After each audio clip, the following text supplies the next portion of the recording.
आप सभी साधकों का स्वागत है। मैं अरविंद सक्सेना बोल रहा हूँ। साधना जगत के रहस्यों तथा तथ्यों को जानने के लिए इस चैनल के प्रत्येक वीडियो को देखें और इसमें दी गई प्रत्येक प्लेलिस्ट को भी देखें।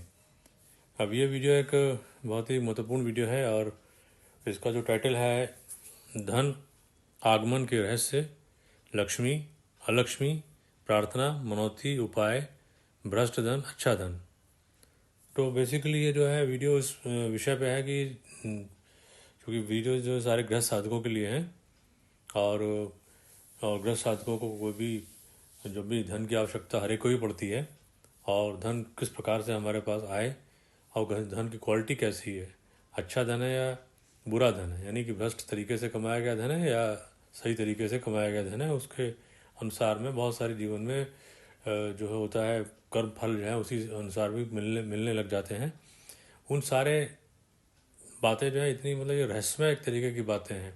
अब बहुत ही इसके अंदर कहना चाहिए कि बहुत इंटरकनेक्शंस बहुत सारे हैं, उनको समझना बहुत ज़रूरी है। तब एक निर्णय लेना पड़ेगा कि हमको क्या करना क्या है और हमको किस प्रकार से हमारे पास सही प्रकार का धन आए। क्योंकि यदि मेरा वीडियो बना हुआ है 163 नंबर का है, खर्च, स्पेंडिंग, अच्छा धन, बुरा धन।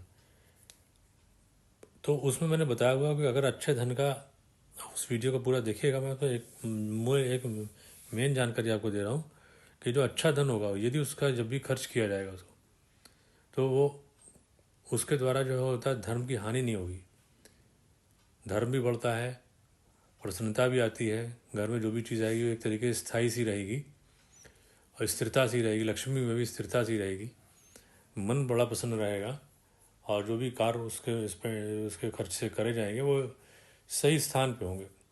बिना वजह जो कहते हैं अनावश्यक जो है व्यय नहीं होगा या नुकसान नहीं होगा धन का। इस तरीके की बातें रहेंगी यदि अच्छा धन का खर्च किया जाए। तो बुरा धन का खर्च किया जाए तो क्या होगा, वो है परेशानी लाएगा। उस समय तो बुरा धन आएगा तुरंत, जो भी खर्च किया जाए, मान लो जो भी सामान लेना हो, जो भी काम करना हो वो सब कर लो, वो तो सब मटेरियल चीज़ें हैं, उनको तो उससे तुरंत आ जाएंगे क्योंकि वो धन से आनी आनी है, तो आ जाएंगी वो उस समय तो आ जाएंगे, थोड़ा सुख देंगी, थोड़ा समय तक सुख जरूर देंगी वो, लेकिन उसके जो परिणाम होंगे दुष्परिणाम बहुत ज़्यादा होते हैं और उसमें मुख्य रूप से होता है कि वो परेशानी लाती है। जो बुरा धन होता है उसको जो परेशानी लाती हैं, ये धन इसको बहुत ध्यान से समझिएगा। बुरा धन स्पेंडिंग करने से या बुरा धन कमाने से जो परेशानियां जीवन में आने वाली हैं, वो परेशानियां जितनी भी होंगी, दुख विपत्ति जितनी होगी, उन सबको मिला लिए, इकट्ठा कर लिए, उसको अलक्ष्मी कहते हैं।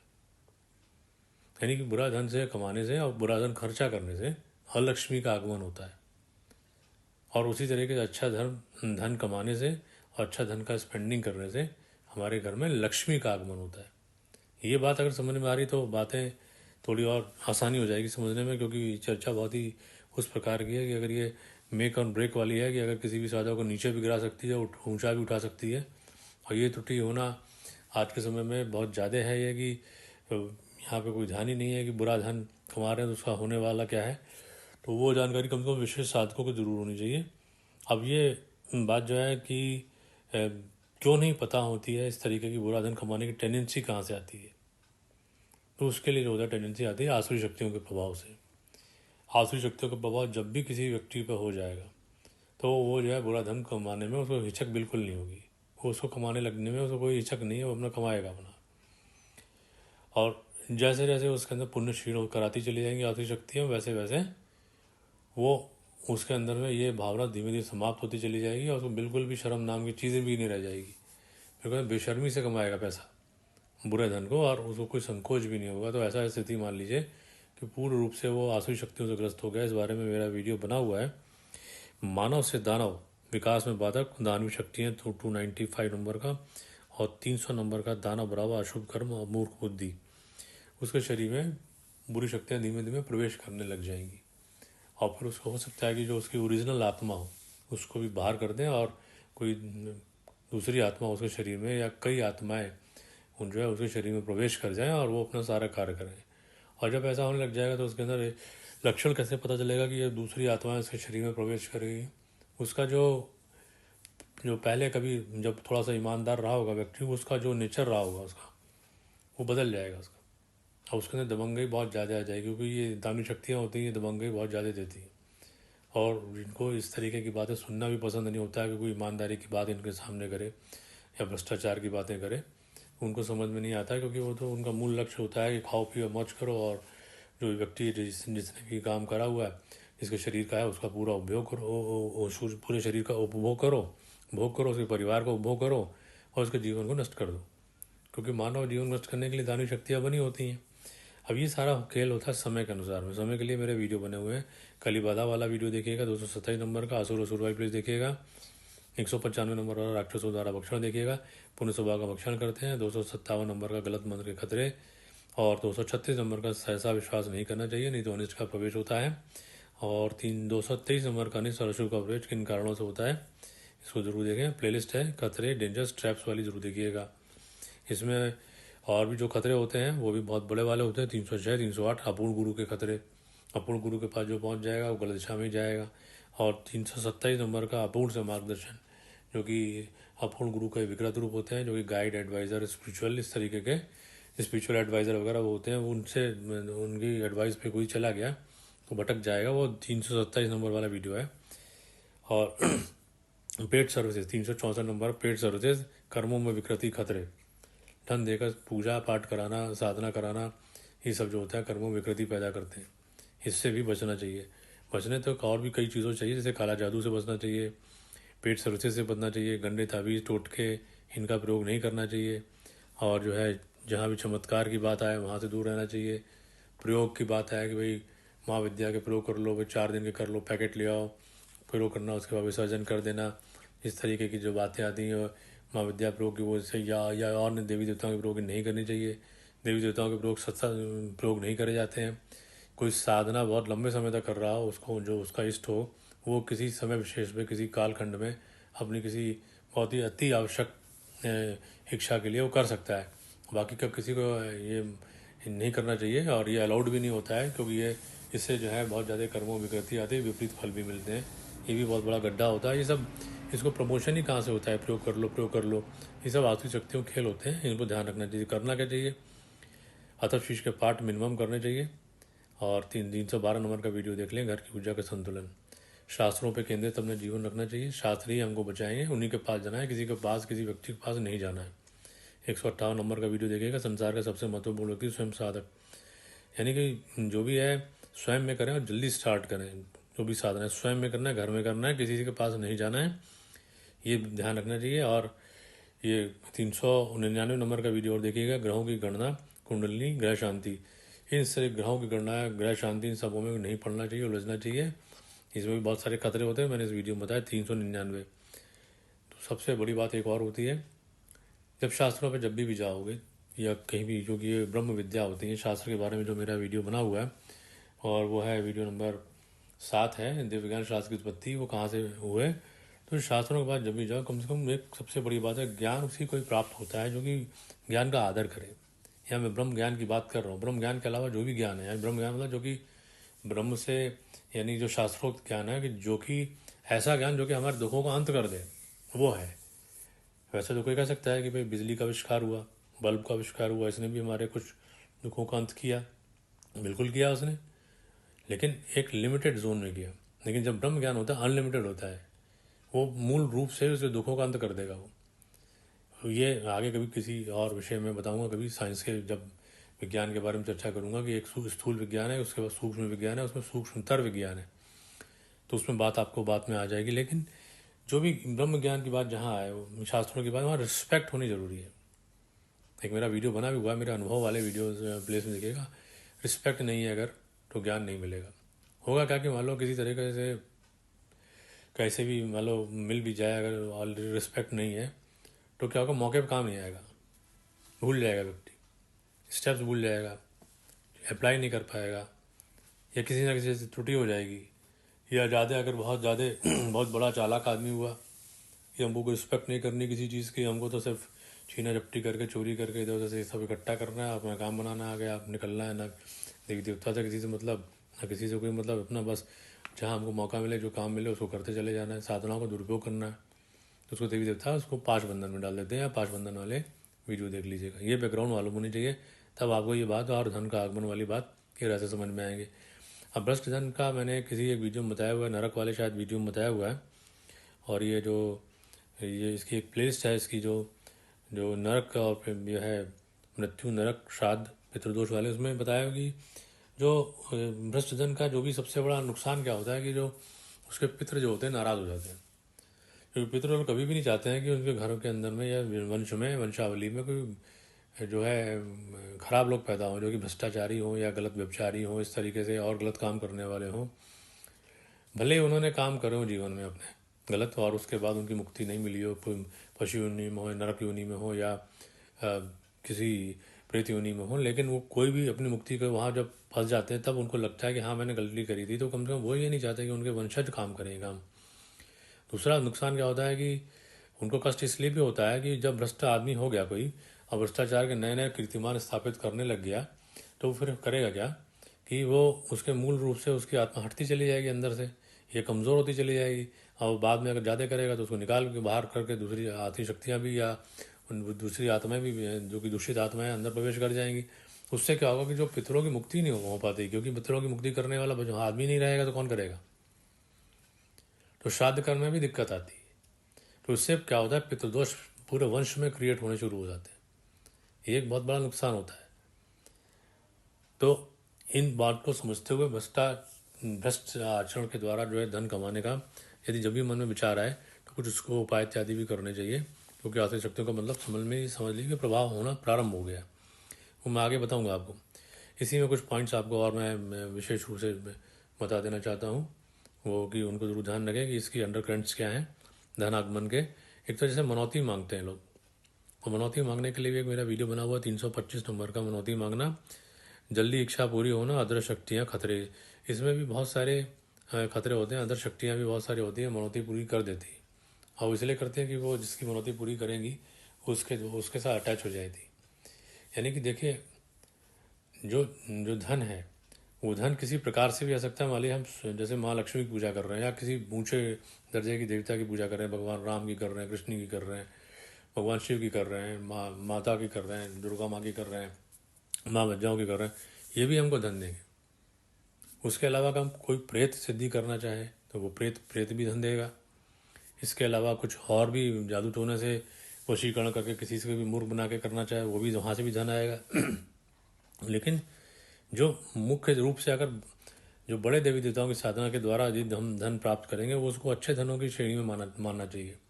तो मनौती अगर मांगनी है उनसे मांगनी है, ये उस वीडियो को आप देखिएगा। और इधर उधर जाके छोटे छोटे जगह में जाके मनौती नहीं मांग लेनी चाहिए हर एक से। पता नहीं वो इनका नाम भी नहीं सुना हो, इस शास्त्रों में कहीं नाम भी ना हो उन देवी देवताओं का, इस तरीके की शक्तियों का, उनसे जाके मनौती मांग लेंगे, मनौती तो पूरी कर देंगे वो, लेकिन वो जो मनौती पूरी करेंगे उसके अंदर वो अटैच भी कहीं ना कहीं से हो जाएंगे उस जीवन में, उस व्यक्ति के साथ में। क्योंकि वीडियो साधकों के लिए, ग्रस्त साधकों के लिए जो साधना उसकी खत्म हो जाएगी, कुंडली जागरण इत्यादि नहीं होगा, कुछ भी तरीके का नहीं होगा, थोड़े बहुत पैसे जरूर आ जाएंगे। तो मनौती मांगने वाला वीडियो देखेंगे, 325 नंबर का वीडियो है। इसके अलावा जो है पांच बंधन वाली वीडियो देखिएगा, ऋण मुक्ति वाले देखिएगा। और ये जो है अगर ऋण है इनसे मुक्ति नहीं होगी तो गलत धन आएगा, जो अलक्ष्मी आएगी। और यानी और पाश बंधन होगा तो उससे भी अलक्ष्मी आएगी। यहाँ से लक्ष्मी यानी कि सही धन नहीं आएगा। जहाँ बंधन की बात है वहाँ सही धन नहीं आएगा, उल्टा सीधा आने लग जाएगा। चोरी करके, बदमाशी करके, स्मगलिंग करके, गलत काम करके, झूठ बोल के, धोखा दे के, किसी के पैसे मार लिए, रिटर्न नहीं किए, ये सब बातों से वो सब अलक्ष्मी का ही रूप समझ ले धन आ रहा है। वो बाद में उस समय धन आ जाएगा, लेकिन वो बाद में बहुत परेशानी करेगा, परिवार में परेशानी करेगा, अपने स्वयं को बीमारी देगा, परेशानी करेगा, और किसी बाधा में फंसा देगा। संतानों को विशेष रूप से कष्ट होने लग जाता है, और वो परिवार में तो इस तरीके की बीमारी फिर बढ़ जाती है। 167 नंबर का वीडियो देखेंगे, लक्ष्मी माता का श्राप, पतन का प्रारंभ, कर्स ऑफ लक्ष्मी।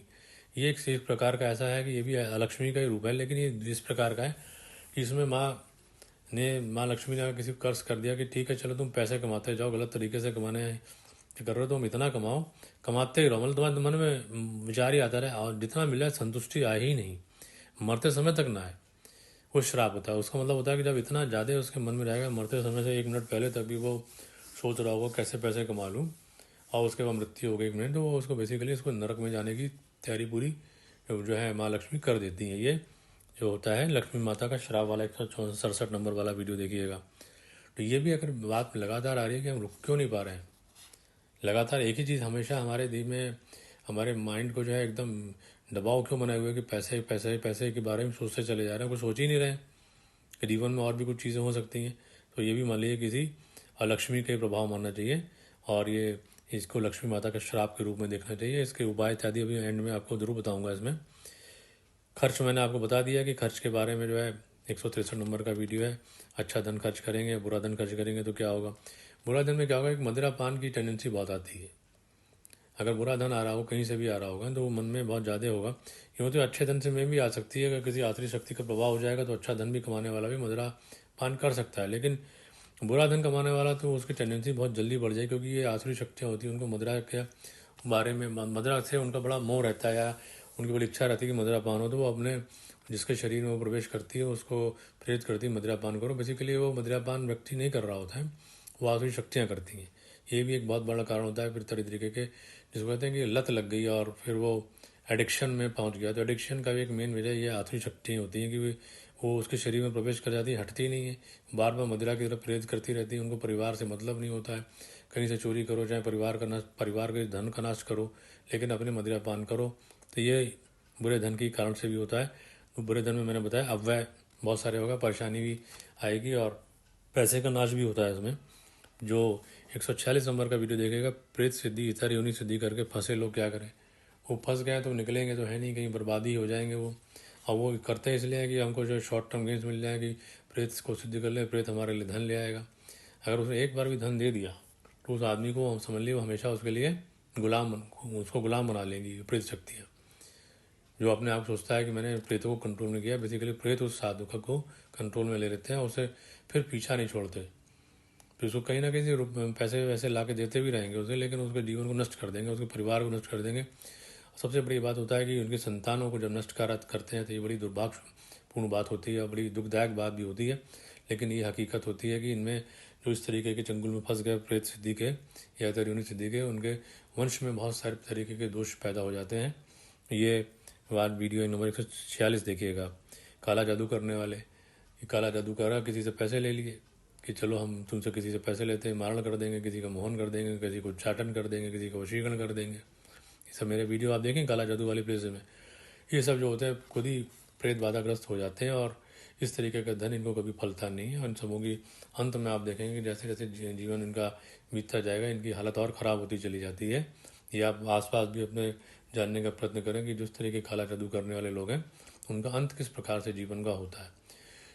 अगला जन्म तो पता नहीं, इनको मनुष्य का तो सवाल ही नहीं मिलने का, जब इन्होंने दुरुपयोग इतना कर लिया है, क्योंकि अपराध की श्रेणी में खड़े हो गए जाके। ये किसी का मारण करना मतलब किसी का मर्डर करने के बराबर ही है। तो भगवान इनको जो है, माता जो है इनको दंड देती है, नरक के रूप में जाते हैं, प्रेत योनि में फंसते हैं और भी तरह तरीके के इनके साथ कुछ भी हो सकता है, जैसे इन्होंने दुष्कर्म करे होंगे। तो इसके अलावा एक और बात मैं आपको बताना चाहूँगा, ये भी बहुत बड़ी बात है कि डोनेशंस लेना, किसी से डोनेशंस नहीं लेने चाहिए। दान जो होता है ना, किसी से नहीं लेना चाहिए, जो कि अब बहुत ही कोई नीडी हो, जो उसको उसको दान ले भी सकता है वो, और उसको देना भी चाहिए, वो ठीक है। लेकिन एक जैसे होता है कि हर चीज़ के काम के लिए हमें कोई भी काम शुरू किया, हमको पैसे नहीं, हमको दान लो, तो वो जो होता है दान जो भी होता है उससे भी अलक्ष्मी का आगमन होता है। अभी तो पैसा आ जाएगा दान से, ठीक है उस समय, क्योंकि उसमें ये कैसे पता चलेगा कि जिस व्यक्ति ने पैसे कमाए उसका पैसे की क्वालिटी कैसी है। अगर ख़राब क्वालिटी होगी, यानी जो कि भ्रष्टाचार से उसने धन कमाया होगा, तो वो भी उसके जो भी कर्मों में जो विकृति आई होगी वो जो दान लेने वाला उसके पास भी ट्रांसफ़र हो जाती है। ये भी समझना चाहिए। इसलिए जहाँ तक हो सके दान के लिए नहीं जाना चाहिए। और जो लोग झूठ मूठ बोल के दान लेते हैं कि हमको ये बड़े काम करने, वो बड़े काम करने, और उसमें दान ले लें, उसके बाद उस दान का पैसा किसी और जगह यूज़ कर रहे हैं अपना, तब तो समझ लीजिए कि वो तो कहना चाहिए बहुत बड़ा एक पाप की श्रेणी में माना जाएगा। और कम से कम इस जीवन में वो अलक्ष्मी का ही अपने जीवन में आगमन करेंगे और उससे परेशानियां भी आएंगी, और मरने के बाद निश्चित रूप से ऐसे लोगों को नरक की यात्रा करनी पड़ती है। अब नरक वाले मेरी वीडियोस देखने का प्रयास करें। और इस तरीके से जो भ्रष्ट जो धन का दान लेना, मैंने बताया कि इससे भी जो होता है अलक्ष्मी का आगमन होता है। अब ये कैसे किसी को पता चलेगा कि भ्रष्टाचार का धन है कि नहीं है, तो ये बात सोच लेनी चाहिए। जहाँ तक हो सके साधक को एक पैसा भी किसी से नहीं लेना चाहिए। जो भी अपनी क्षमता है, मेहनत से अपनी जो भी धन कमाए, कैसे भी कमाए, उसमें दिमाग लगना चाहिए। अपने परिश्रम से कमाए, ज़्यादा अच्छा है। कम रहे कोई बात नहीं, उसकी आध्यात्मिक उन्नति भी होगी, और आगे जब साधना इत्यादि करेंगे, कंदोष करेंगे, तो उसके पास हमने अच्छे धन के जो अच्छे सोर्सेज भी बनने प्रारंभ हो जाएंगे। लेकिन अगर वो किसी से दान लेने के प्रयास करेगा तो ठीक बात उसके लिए नहीं रहेगी, उसकी आध्यात्मिक अवनति होगी। कुंडली जागना तो बिल्कुल नहीं होगा। देवी देवताओं की कृपा जो मिल रही होगी अभी, वो जैसे जैसे दान लेता जाएगा उसकी कृपा कम होती चली जाएगी, और फिर उसको आसुरी शक्तियाँ भी धीमे धीमे अपने गिरफ्त में लेने का प्रयास करेंगी। तो इसी में जब लक्ष्मी वाले अगर साधना करेंगे, जिनके पास लक्ष्मी ज़्यादा है, लक्ष्मी की चीज़ें नहीं है, अच्छे धन नहीं है उनके पास, बुरा धन है, तो साधना जो भी करेंगे उसमें निष्फल होते चले जाएंगे। साधना भी लॉक हो जाती है, और मैंने बताया कि देवी देवता लॉक कर देते हैं। और कई बार ऐसा होगा कि जैसे कि आप 324 नंबर का वीडियो देखिएगा, पूजा तीर्थ स्वयं कर रहे हैं या कोई और कर रहा है, अदर शक्तियाँ, ये भी देखने का प्रयास करें। कई बार वो साधना कर रहे हैं, लेकिन वो अदर शक्तियाँ उनको जो कि साथ में, जो कि उनको प्रेरित भी करती हैं कि जो धर्म भी करो अधर्म भी करो, तो वो सारी शक्तियाँ जो हैं, वो शक्तियाँ उनकी पूजा पाठ को चुरा भी लेती हैं। और ये आप देखेंगे 291 नंबर का वीडियो ब्रह्म राक्षस वाला, जो कि ब्रह्म राक्षस वो लोग बनते हैं मरने के बाद में जो जीवन में धर्म भी करें अधर्म भी करें, नहीं साधना पूजा भी करें और भ्रष्टाचार भी करते रहे। इन सब बातों से बचना चाहिए। करना क्या चाहिए, देखिए जहाँ लक्ष्मी की बात आएगी वहाँ वहाँ धूमावती की बात आएगी। यानी कि आज के समय में ये बहुत मुश्किल बात हो जाएगी कि हमारे पास धन आ रहा है, जैसे भी आ रहा है, जहाँ से भी आ रहा है, वो हमारे पास भ्रष्टाचार से आ रहा है या कहाँ से आ रहा है, कुछ जो हम जानते हैं, लेकिन कहीं किसी ज्ञानतावश कह लिया या किसी गलती से भी कहीं से भी कुछ तरीके गलत धन हमारे पास आ रहा है, वो ना आए, या तो उससे बचने के लिए हमको, या अलग जिन्होंने भ्रष्टाचार से धन कमा लिया, वो चाहते हैं कि अब हम इस छुटकारा पाएँ, जो हमारे पास जो है अलक्ष्मी नहीं है, तो उसको धूमावती साधना करनी चाहिए। इसके लिए आप 155 नंबर का वीडियो देखेंगे, धूमावती साधना रहस्य जीवन का नव निर्माण, और 292 नंबर का धूमावती महाविद्या साधना पक्ष सावधानियाँ, उसमें मैंने 292 नंबर में साधना पक्ष के बारे में बताइए। घर में श्रीयंत्र रखना चाहिए। आप श्री विद्या वाले वीडियोस मेरे देखेंगे, श्रीयंत्र वाले 219 नंबर का श्रीयंत्र रहस्य देखेंगे, उसमें मैंने बात आएगी। प्लेलिस्ट में देखेंगे होम टेम्पल वाला आपको मिलेगा, घर का मंदिर, डिजीज़, ये उस वाले वीडियो मिल जाएंगे, डिजीज़ और व्यापार, होम टेम्पल उसमें मिलेंगे। और अदर फिश के पार्ट डेली करने चाहिए। और 408 नंबर का वीडियो शक्ति साधना का प्रवेश द्वार भाग 1 गंगा शिव रहस्य, जरूर देखें। ये उपाय मैंने बताया, इससे अगर हो रहे हैं, ये सारे उपाय यदि हो रहे हैं, तो इस समस्या का समाधान जरूर होने लग जाएगा। कि धीमे धीमे जो है अलक्ष्मी की चीज़ें जो है हमारे जीवन में समाप्त होनी प्रारंभ हो जाएंगी, और जो है शुद्ध धन है, जो कि अच्छा धन कहा जाएगा, वो हमारे जीवन में प्रवेश होने की संभावनाएं बनती चली जाएंगी। यदि नहीं है तो उनके मार्ग बनने की प्रक्रिया प्रारंभ हो जाएगी, क्योंकि पाप दोष विनाश होने लग जाएंगे। और जहाँ ये सब साधना होने लग जाएंगी, वहाँ पे जो आसुरी शक्तियाँ जो कि अलक्ष्मी का आगमन कराने के लिए प्रेरित करती हैं, वो भी हारती चली जाएंगी। इसका इंडिकेशन क्या मिलेगा कि मन में भाव आ जाएगा कि भाई मुझे गलत पैसा नहीं कमाना है, चाहे पैसे मेरे पास कम रहे, लेकिन पैसा मुझे गलत पैसा नहीं कमाना है, ये बात आ जाएगी। जब तक ये बात नहीं आएगी, उस साधना के मतलब ही कुछ नहीं है, वो गलत वो साधना, वो ऊपर हो रही है, तो कुछ हो नहीं रहा, फिर वो जाके ब्रह्म राक्षस की श्रेणी में खड़ा हो जाएगा। 291 वाला वीडियो देखेंगे, अगर गलत धन भी कमाए और साधना भी करे। उस स्थिति से बचने के लिए एक मेरा वीडियो बनाने का मेरा एक ये आया मन में निश्चय कि इसको बनाना चाहिए, जिसमें लक्ष्मी और अलक्ष्मी का दोनों का डिफरेंस समझ में आना चाहिए, और दोनों कहाँ कहाँ से कैसे कैसे आ रही हैं हमारे पास, और अगर यदि आ रही है तो हमको कैसे समाधान करें, हम कैसे अपने जीवन में इस तरीके से निर्माण करें अपने कि जो है हमारे पास अच्छी ही लक्ष्मी आए, और जो कि हमारे जो अपना भौतिक जीवन है उसको भी संवारें, और उसमें संतुष्टि देते हुए हमको अपने नई ऊंचाइयों पर, आध्यात्मिक ऊंचाइयों पर ले जाए। ये अच्छे धन से ही हो सकता है, बुरे धन से नहीं होता। बुरे धन हमेशा नरक की यात्रा कराता है। तो आशा करता हूँ कि आप सब लोगों को जानकारी अच्छी लगी होगी। इस वीडियो को देखने के लिए आप सभी का धन्यवाद।